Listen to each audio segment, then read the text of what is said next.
നമുക്കിത് സജ്ജന സമ്പർക്കത്തിൻ്റെ കാര്യമെന്ന് പറയാം. വെറുതെ ഒരു ഉച്ചയ്ക്കൊരു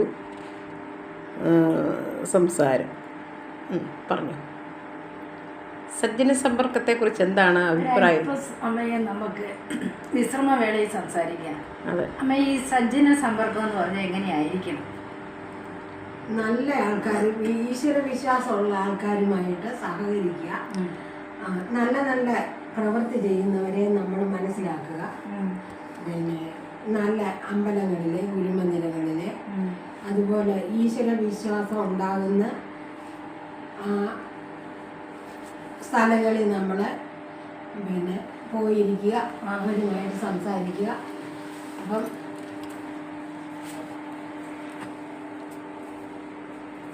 എന്നിട്ട് നമുക്ക് അന്നേരം മനസ്സിന് നല്ലൊരു സന്തോഷവും, അത് മറ്റുള്ളവർ നാട്ടുകാരുടെ കുറ്റവും കുറവും പറഞ്ഞ് അവരത് കേൾക്കുമ്പോൾ ചിലപ്പോൾ ആൾക്കാർ കേട്ടും വെച്ച് പറയും നമ്മൾ പറഞ്ഞെന്ന് പറയും, നമ്മളൊന്ന് മൂളിയില്ലെന്ന് വരും, ഒടുവിൽ നമ്മൾ പറഞ്ഞെന്നായി, പിന്നെ അത് വഴക്കായി.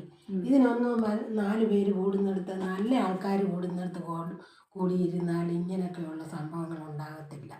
അവർ ഈശ്വരനെ വിളിക്കുക, അവർ ഭാഗവതം വായിക്കുക, രാമായണം വായിക്കുക, ഗീത വായിക്കുക, അങ്ങനെയുള്ള പാഠപുസ്തകങ്ങൾ, ഗുരുദേവൻ്റെ കൃതികൾ, അയ്യപ്പൻ്റെ കൃതികൾ, കൃഷ്ണൻ്റെ പാട്ടുകൾ, ഇതെല്ലാം അവരിങ്ങനെ ഓരോ പാട്ടുകൾ പാടുമ്പോൾ നമ്മുടെ മനസ്സിന് എന്തെല്ലാം ദുഃഖമുണ്ട്. ക്രിസ്ത്യൻസും മുസ്ലിങ്ങളും എല്ലാം കൃഷ്ണന്റെ പാടണോ?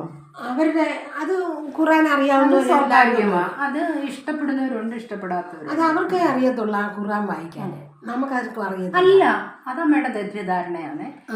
പിന്നെ ഈയിടെയാണെങ്കിൽ നമ്മുടെ ഈ ആത്മോപദേശ ശതകം ആരാണ് വിവർത്തനം ചെയ്യുന്നത്?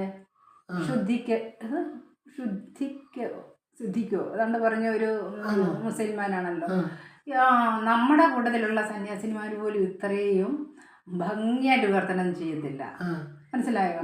അപ്പം ഇപ്പൊ ഒട്ടേറെ നമ്മുടെ ആത്മോപദേശ ശതകമായാലും ശിവശതകമായാലും ഒക്കെയും ക്രിസ്ത്യൻസും മുസ്ലിങ്ങളും ഒക്കെ അത് കേട്ട് അവരുടെ രീതിയിൽ വിവർത്തനം ചെയ്ത് നല്ല അറിവുകൾ അവർ നമുക്ക് തന്നെയാണ് പറഞ്ഞു തരുന്നത്, മനസ്സിലായോ? അപ്പം നമുക്ക് അതിനോടും യോജിപ്പുണ്ട്. പിന്നെ മതം ഏതായാലും മനുഷ്യനൊന്നായാൽ പോരെ. മതങ്ങളെ ഒന്നും പറയാതെ എല്ലാ വേദങ്ങളും എല്ലാ തത്വങ്ങളും ഒന്ന് തന്നെയാണ്. അത് അംഗീകരിക്കുന്നവരെപ്പോഴും നല്ലൊരു സജ്ജനങ്ങളായിരിക്കും. പക്ഷെ ഏറ്റവും കൂടുതൽ സജ്ജനങ്ങൾ അതിന് നെഗറ്റീവായിരിക്കും ചിന്തിക്കുന്നത്. പക്ഷെ പോസിറ്റീവായിട്ട് ചിന്തിക്കുന്നവർ എപ്പോഴും നല്ലവരായിട്ട് ജീവിക്കാനുള്ള മാർഗങ്ങൾ തേടും. അപ്പം അവർക്ക് നന്മ വരും എന്നാ എൻ്റെ ഒരു മനസ്സിലെ ചിന്താഗതി. പിന്നെ അമ്മേ, ഇന്നത്തെ കാലത്ത് ഏറ്റവും കൂടുതൽ പോസിറ്റീവാണോ നെഗറ്റീവാണോ ആൾക്കാർ?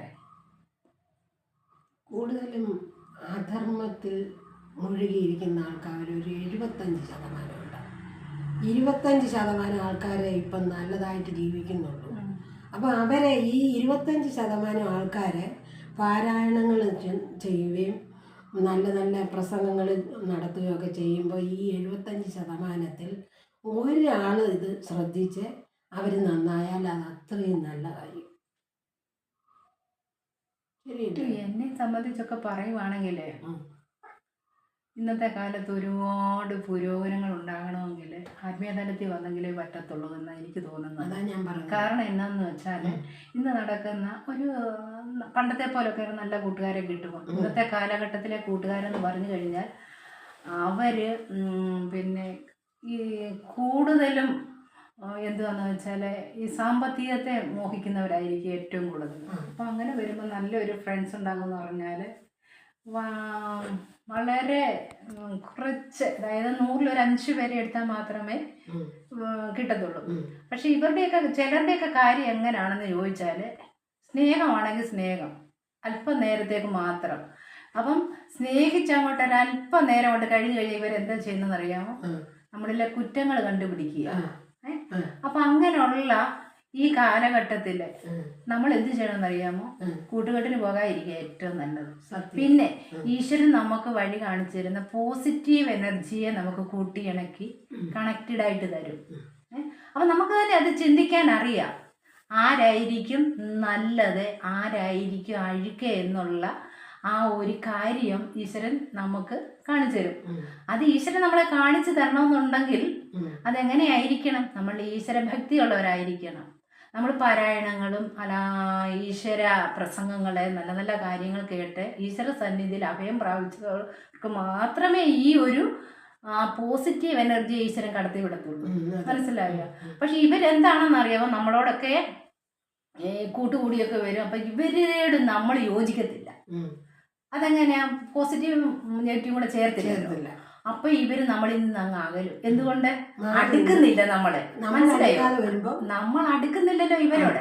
അപ്പൊ ഇവരെന്തോ ചെയ്യും? ഇല്ലാത്ത കാര്യങ്ങൾ ഉണ്ടാക്കി വലുതാക്കി അവരങ്ങ് വിടും. പക്ഷെ എനിക്ക് അത് അമ്മയോട് പറയാനുള്ളത് എന്താണെന്നറിയാം, ഇതിലൊന്നും ചെവി കൊടുക്കരുത്. മനസ്സിലായി? ഇതൊന്നും കേട്ട് നമ്മള് വ്യാകുലപ്പെടല്ലേ. ഈ ചെവി കൂടെ കേട്ട് ഈ ചെവി കൂടെ അങ്ങ് പൊക്കോണം.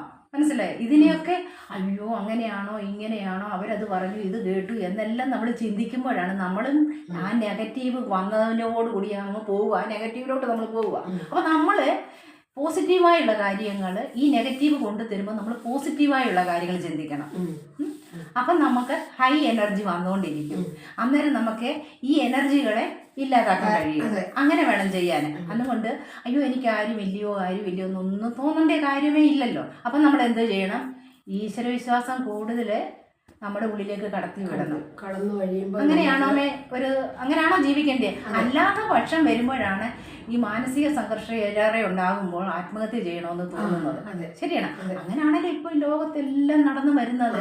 പക്ഷെ അവർക്കൊരു പോസിറ്റീവ് എനർജി ഉള്ള ഒരാളുമായിട്ട് കോണ്ടാക്ട് ചെയ്യുവാണെന്നുണ്ടെങ്കിൽ പക്ഷെ അവർക്ക് ആത്മഹത്യയിൽ നിന്ന് പിന്തിരിയാം. ഞാൻ ഒരുപാട് കാര്യങ്ങൾ ഇപ്പം ഓർക്കുവാണ് ഈ സമൂഹത്തിൽ നടക്കുന്ന ഈ കൂടെ നടന്ന് ചതിക്കുന്നവരുടെ കാര്യത്തെ പറ്റി. ശരിയല്ലേ അമ്മേ? സത്യം. ഇതെല്ലാം ഈ ആദ്യകാലം മുതലേ വേദവ്യാസനും പിന്നെ ശ്രീനാരായണ ഗുരു, വേദവ്യാസൻ ഭാഗവതം രചിച്ചപ്പോഴേ എഴുതി വെച്ചിരിക്കുന്നു ശ്രീനാരായണ ഗുരുവിന്റെ തത്വങ്ങളെ പറ്റി. തത്വങ്ങൾ അന്ന് എഴുതി വെച്ചിരിക്കുന്നു. അപ്പൊ ഈയിടെ ഞാൻ വായിച്ചപ്പോൾ ശ്രീനാരായണ ഗുരുവെന്നും ആ ഭാഗവതത്തെയും വായിച്ചു. വ്യാസൻ എഴുതി വെച്ചിരിക്കുക. അന്ന് ശ്രീനാരായണ ഗുരു ജനിച്ചിട്ട് പോലും ഇല്ല. അന്ന് വ്യാസൻ 2000 വർഷങ്ങൾക്ക് മുമ്പ് എഴുതി വെച്ചിരിക്കുന്നു.